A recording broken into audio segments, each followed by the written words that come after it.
I think a lot of people I've noticed are feeling a lot of pressure around 2020. There seems to be something different about entering into a new decade. And so there's a lot of people that seem to have like a lot of pressure on them to create change. So I wanted to just talk briefly around what allows change to be possible and a little bit around what gets in the way.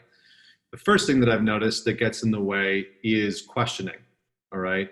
Most of us have some form of paralysis on taking action in our life because we are crippled by the constant and incessant questioning that we have about how things will work out, how things will unfold, what people will think of us, what the experience is going to be like, what the outcome is going to be.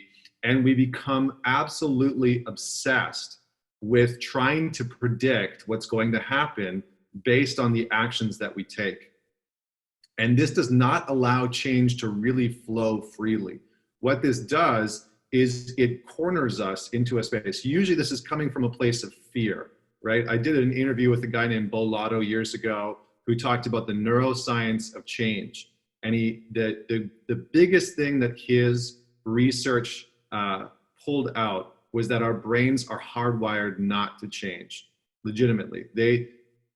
For our minds, because they are pattern recognition machines, what they are built to do is gather data and evidence through our senses and then try and predict based on the past and based on our past experiences what's going to happen in the future.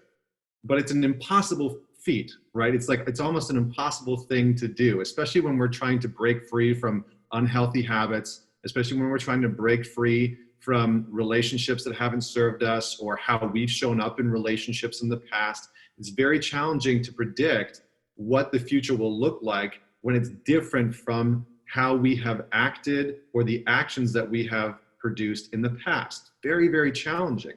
Now, the reason why this is so important is because our brains are trying to predict the future to keep us safe, right? That's our brain's main goal. And if the brain can't predict what's going to happen on the other side of a conversation, on the other side of a choice or a decision or an action, it will create an immense amount of resistance that will essentially, its main goal is to try and keep us from taking that action or having that conversation because it can't predict how someone's going to respond, because it can't predict how things are going to work out. So simply because the brain doesn't know, it will create resistance. Now, this is the rational mind, okay?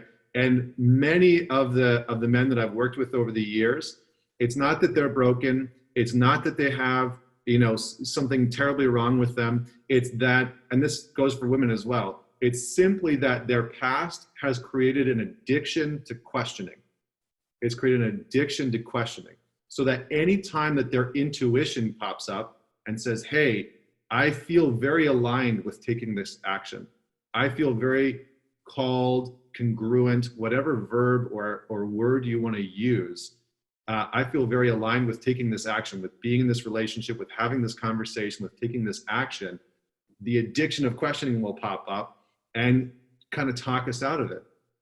So how do we deal with this? How do we start to really create change in our life? Well, the first thing is we have to let go of the attempt to end the questioning, okay? The questioning is always going to be there.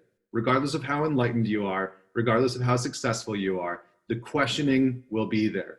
So we need to let go of trying to push the questioning out. The questioning is a part of the shadow. What we do need to do is we need to counter-strike the questioning, okay? We need to counter-strike the questioning. So what this means is that if the intuition pops up and says, hey, I want to move in this direction, I want to take this action, I want to have this conversation, I want to make this decision, we let go of how the outcome might look, what people might think, and we allow the questioning to happen. We allow the inner critic to chirp, we allow the victim to be present, and we notice it and we're aware of it, and we take action anyways. And in this way, we are counter-striking the questioning. We are rewiring our brain to trust the intuition more than the rational questioning. As we do this more and more and more, what will eventually happen is it will produce a result where we start to trust our intuition more than we trust our rational mind.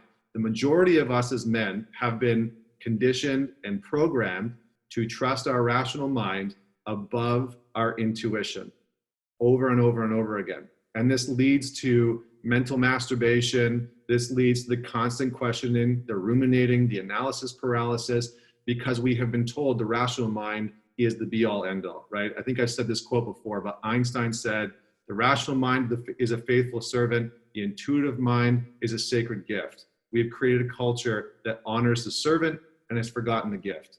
That's what he's talking about, right? Einstein was literally talking about, if you follow the rational mind, it will lead you astray, because we can rationalize the craziest crap.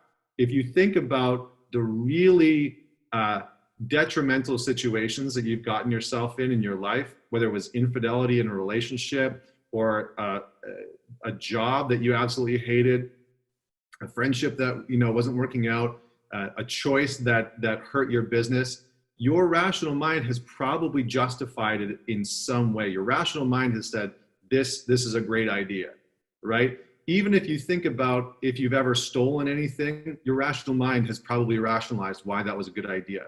So we can rationalize the worst behavior, right? We can rationalize immoral behavior. We can rationalize, treating our partner like garbage and yelling at them and cursing. But our intuition knows the direction that we need to move in. Our intuition knows that that is immoral behavior or not going to produce the results that we actually want. So we need to counterstrike the questioning. We need to start to build this relationship to intuition. And we need to take the actions in our lives knowing that the questioning is going to happen anyway. It's not going to stop, right? Even the most successful people, financially, spiritually, relationally, sexually, they have the incessant questioning happening within them. It's always there, right? It's still there. It's just that it has less power. It's just that we are not as addicted to listening to that questioning and allowing that questioning to weigh us down and allowing that questioning to make us play small. So what I challenge you to do today, tomorrow, for the rest of the year, because we don't have long in 2020, is to make every day a no-zero day, a no-zero day. And what that's going to mean is that you're going to take one action every single day to counter-strike your questioning, okay? And some of it's going to be uncomfortable because you might not know the outcomes to some of the actions. You might not know some of the outcomes to the conversations that you have, or the behavioral change, or the habit, or whatever it is.